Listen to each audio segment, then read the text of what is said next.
Fiorello Terzariol, tecnico del Condifesa di Treviso Vicenza Belluno. Parliamo del decreto di lotta obbligatoria alla flavescenza dorata della vite, numero 58 del 14 maggio 2025, quindi appena nata.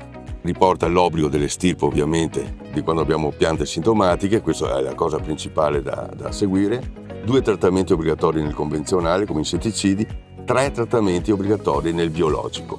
Dove non arriva il prodotto fitosanitario, insetticida e quant'altro che utilizziamo, abbiamo a che fare e possiamo utilizzare un prodotto che si chiama caolino, dal lato di prodotto fitosanitario troviamo sul mercato, oppure come corroborante. Questa ultima indicazione viene raccomandata dalla Regione del Veneto e nel decreto, non è obbligatoria al momento e per quest'anno. Quindi ecco, stiamo un po' attenti di cominciare a pensare di intervenire per poter effettivamente coprire tutta quella che è la fascia, la buffer zone, quello che riguarda la fascia di rispetto e quant'altro, nei confronti principalmente dei corsi d'acqua.